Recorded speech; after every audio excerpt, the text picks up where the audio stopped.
Trump ऐलान कर रहे हैं कि खमनई के बेटे को भी सत्ता पर नहीं बैठने देंगे। क्या ट्रंप मोस्तबा को भी मार सकते हैं? ये सवाल अब खड़ा हो गया। क्या अमेरिकी खलीफा अब ट्रंप ही तय करेंगे? आज इस पर भी माइक ऑन कर रही हूं। और इसी के साथ कच्चे तेल पर पक्की लड़ाई छिड़ने वाली है। आपको बताऊंगी कि कैसे रूस तो भारत के साथ खड़ा हुआ है, लेकिन कच्चे तेल में ईरान आग लगा रहा है। कच्चे तेल में ईरान आग लगा रहा है तो अमेरिका ने कह दिया कच्चा तेल रूस से खरीद लीजिए। अब इसको लेकर सियासत में उबाल आ गया है, सियासत में आग लग गई है। क्या अमेरिका बताएगा कि तेल किससे खरीदना है और किससे नहीं खरीदना है? इसे लेकर भारत में सियासत तेज है। आज इस पर भी माइक ऑन कर रही हूं, लेकिन सबसे पहले आपको दिखा रही हूं कि कैसे अमेरिका इजराइल वर्सेस ईरान की जंग में शामिल देशों की तादाद लगातार बढ़ रही है। ये रण बहुत भीषण होने वाला है और इसीलिए तस्वीरें व्हाइट हाउस से आ रही हैं। तस्वीरें व्हाइट हाउस से आई हैं जहां पर डोनाल्ड ट्रंप के लिए प्रार्थना की जा रही है। ये तस्वीर देखिए, डोनाल्ड ट्रंप के लिए प्रार्थना हो रही है कि उन्हें किसी भी तरह की नकारात्मकता से बचाया जाए, उन्हें उन पर किसी तरह की कोई नकारात्मक शक्ति ना हावी हो। इसके लिए डोनाल्ड ट्रंप के लिए प्रार्थना की जा रही है। अब सोचिए, आखिर डोनाल्ड ट्रंप को प्रार्थनाओं की जरूरत क्यों पड़ रही है? ये उनके दफ्तर की तस्वीरें हैं, ओवल ऑफिस की तस्वीरें। इसे फुल फ्रेम दिखाइए। ओवल दफ्तर के अंदर डोनाल्ड ट्रंप के लिए ये प्रार्थना हो रही है। इसका मतलब क्या है? डोनाल्ड ट्रंप जो कहते हैं कि उनके हथियारों और मिसाइलों के आगे कोई भी नहीं टिक सकता, आज उनके लिए प्रार्थना क्यों की जा रही है? आखिर किस चीज का डर है? डर क्या है? डर मैं आपको दिखाती हूं, क्योंकि आज डोनाल्ड ट्रंप के लिए प्रार्थना हुई तो दूसरी तरफ एक बार फिर से सुप्रीम लीडर खमनई के बंकर पर अमेरिका ने हमला कर दिया। इजराइल ने हमला कर दिया। इजराइल के 50 फाइटर जेट्स ने एक साथ तेहरान में घुसकर खमनई के बंकर पर हमला किया। यह खमनई का बंकर है जिसे ईरान की सेना के अफसर इस्तेमाल कर रहे थे। एक बार फिर इस पर हमला। क्या इजराइल और अमेरिका का डर भी दिखा रहा है? यह मैं क्यों कहती हूं? क्योंकि अमेरिका को अब लग रहा है कि यह जंग और भीषण होगी। देखिए, 20 देश युद्ध में शामिल हो चुके हैं अभी इस जंग में, और दूसरी तरफ आप ये भी जानते हैं पड़ोस में अफगानिस्तान पाकिस्तान में भी जंग चल रही है। तो एक तरफ ईरान, इजराइल, अमेरिका इस युद्ध में शामिल है, 20 और देश इस युद्ध में शामिल हो चुके हैं। अफगान और पाकिस्तान में एक तरफ जंग चल रही है। आपको आज बताती हूं ये जंग आने वाले दिनों में क्यों और भीषण होने वाली है। उसके 10 संकेत आपको बताती हूं जिनसे आपको पता चलेगा कि आने वाले समय में ये युद्ध की आग, ये युद्ध की लपटें कैसे बढ़ने वाली है।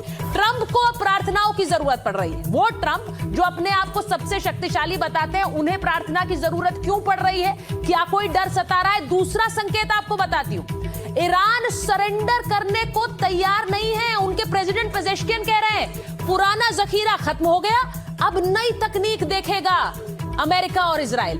अराक्ची का भी बयान आया है, वो कह रहे हैं अमेरिका का प्लान भी हम फेल कर देंगे। तो ईरान भी झुकने को तैयार नहीं है। दूसरा संकेत। तीसरा संकेत, क्यों मैं कह रही हूं कि ये जंग और भीषण होगी? अमेरिका ने 800 पेट्रियट मिसाइलें दागी हैं अभी तक इस जंग में, 800। अब ज़ेलेंस्की क्या कह रहे हैं? वो कह रहे हैं कि हमें अभी तक इतनी मिसाइलें नहीं दी जो 4 साल से हम युद्ध लड़ रहे हैं। इन्होंने कुछ दिन में, 7 दिनों में 800 मिसाइलें दाग दी। तो सोचिए कि अमेरिका क्या सोच रहा है। चौथा संकेत आपको बता रही हूं, ईरान ने हॉर्मुज स्ट्रेट बंद कर दिया है, जहां से तेल आता है, आपके घरों भी आता है। हॉर्मुज स्ट्रेट बंद करने का मतलब क्या है? तेल में आग लगना। तेल और महंगा होगा। तेल और महंगा होगा तो इन देशों में तेल को लेकर ही जंग होगी। अगली जंग तेल को लेकर है। इसी के साथ 5वां संकेत आपको बता रही हूं कि यह युद्ध और भीषण कैसे होगा। अमेरिका ने रूस से तेल खरीदने की छूट दी। अब अमेरिका कह रहा है, जो अमेरिका पूरी कूटनीति बदल कर बैठ गया है, अब जो लगातार टैरिफ पर टैरिफ इसीलिए लगा रहा था देशों पर कि वो रूस से तेल ना खरीदे, अब कह रहा है कि आप रूस से तेल खरीद लीजिए। हालात ऐसे बन गए हैं कि उसे ये दूसरे देशों को कहना पड़ रहा है, सिर्फ भारत से नहीं कहा है उसने। ऐसे में आप सोचिए कि अमेरिका को भी रूस के आगे क्या झुकना पड़ा है। एक और संकेत आपको देती हूं, छठा संकेत, कतर ने तेल उत्पादन बंद कर दिया है। जी हां, और इससे क्या होगा?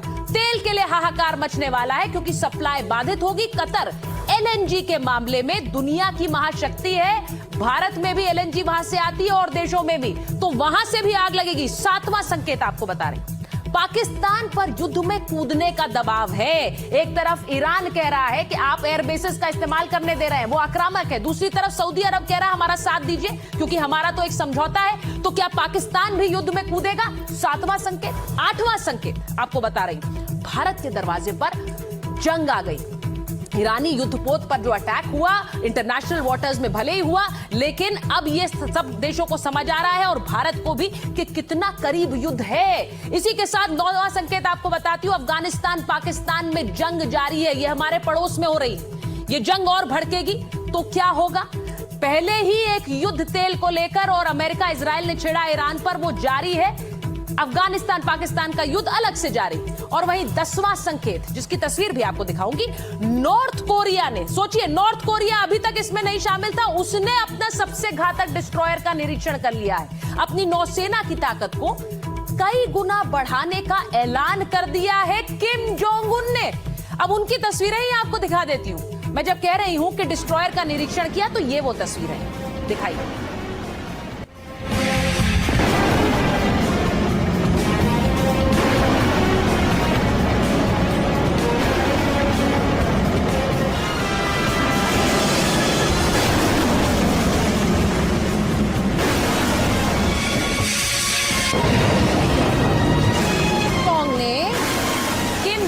हाल ही में अपने सबसे नए और घातक डिस्ट्रॉयर चोईहुआन का लगातार 2 दिनों तक निरीक्षण किया है।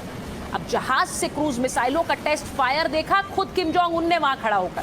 किम जोंग की ये तैयारी भी युद्ध के भीषण होने का एक संकेत दे रही है। उन्हें इस वक्त डिस्ट्रॉयर का निरीक्षण करने की जरूरत क्या पड़ी? क्योंकि किम ने चेतावनी दी है कि अगर ईरान में मौजूद नॉर्थ कोरियाई नागरिकों को कोई नुकसान हुआ तो हम चुप नहीं बैठेंगे। तो वो भी कूद गए इस जंग में। सवाल है कि क्या उत्तर कोरिया जंग के मैदान में उतरने वाला है? वो तैयारी तो कर रहे हैं क्योंकि ट्रंप के जंगी तेवर में तो जरा भी नरमी नहीं आई है।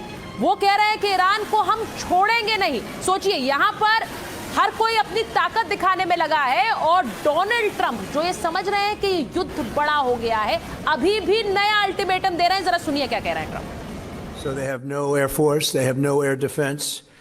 All of their airplanes are gone, and they want to fight.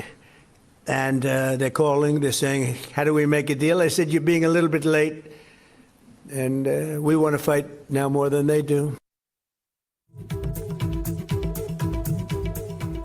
तो आपने सुना कि कैसे डोनाल्ड ट्रंप कह रहे हैं हमने उनका सब कुछ खत्म कर दिया है, नेतृत्व भी खत्म कर दिया, लेकिन उनके ये कहने के बावजूद भी वो अपनी परमाणु मिसाइल का परीक्षण कर रहे हैं। वो अपने नए हथियार निकालने की बात कर रहे हैं। ट्रंप जब और लड़ने की बात करे तो महायुद्ध के और खतरनाक होने में शक की गुंजाइश कहां है? ईरान के नए खलीफा के चुनाव पर भी उन्होंने बयान दे दिया है जिससे ईरान नाराज है। डोनाल्ड ट्रंप क्या कह रहे हैं आपको ये बताती हूं। ईरान के सुप्रीम लीडर पर ट्रंप ने यह बड़ा बयान दिया।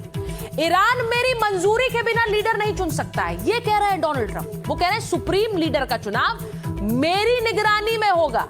हम ईरान में शांति लाने वाला नेता चाहते हैं। अब सोचिए, ये बहुत से लोग